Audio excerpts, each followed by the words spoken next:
Hey guys, welcome back. There is a new manufacturer in the game of rolling stock, and it's Arrowhead Models, led by Blaine Hatfield. You may have heard that name before.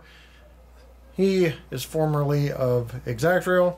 Today we're going to take a look at the first offering from Arrowhead Modelers, which is the Bethlehem Steel Committee Design Hopper. This is a coal hopper.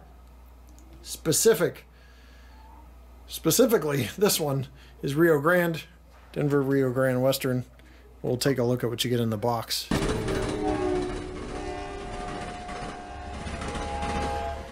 You may notice on the side it's KD equipped. And 2018, this year, just a few months ago, maybe a little longer, was the first product released by Arrowhead. I am showing you the packaging right now. Soft plastic, hard plastic blister, and the car. Let's dig into the details now. So Arrowhead Models had tooled two all-new freight cars in this committee design. You got the Pullman Standard and the Rio Grande variation. Rio Grande variation is here. There is no shared tooling with the Pullman Standard, which is Pennsylvania Railway, to the Rio Grande, which is a Bethlehem-built car. Additionally, you've got Southern, which is a combination of the two toolings. And Pennsy cars were built in the 60s and 90s. Rio Grandes are still in service. And the car was so plentiful that Conrail attempted to standardize their coal fleet, but too many 2603s had to be replaced. So they continued to run them in Conrail service as a primary conveyance. Most cars were never repainted. So even if you're a Conrail modeler, the Pennsylvania is still relevant. But like I said, that's the Pennsylvania. Again, looking at the Rio Grande just to show you some of the details of this car. And we're just going to start with the realistic coal load up top. Looks good. If you remove the coal load, you do have bracing inside. Speaking of bracing, all on each end, you'll see the ladder rungs, coupler cut levers, KD couplers, metal wheels.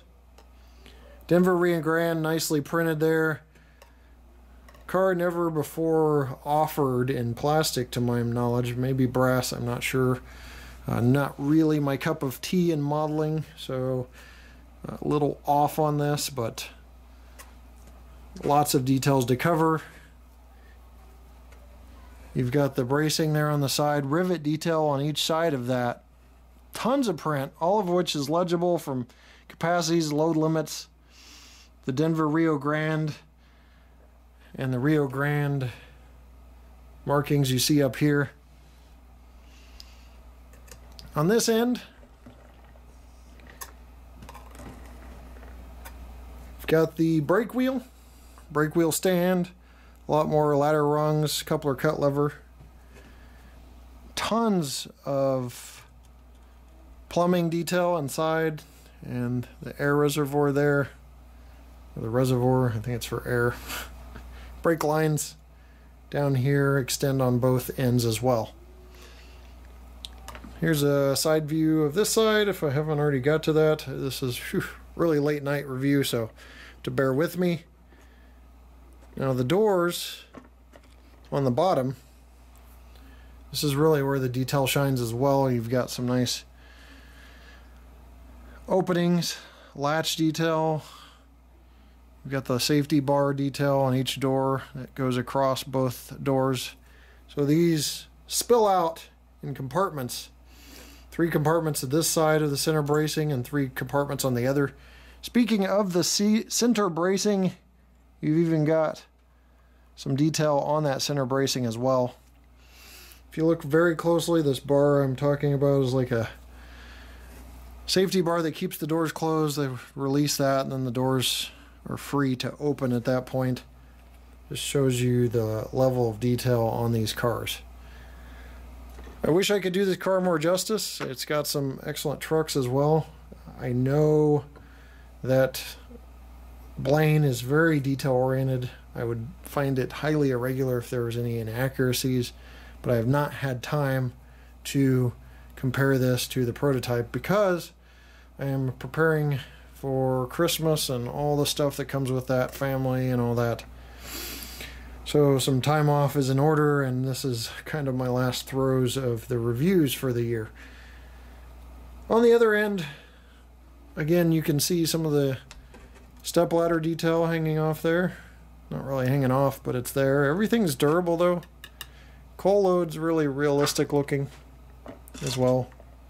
So overall, a very nice car. I don't have a whole run of these or anything to give you a run by, so I figured I'd just give you a quick product demo.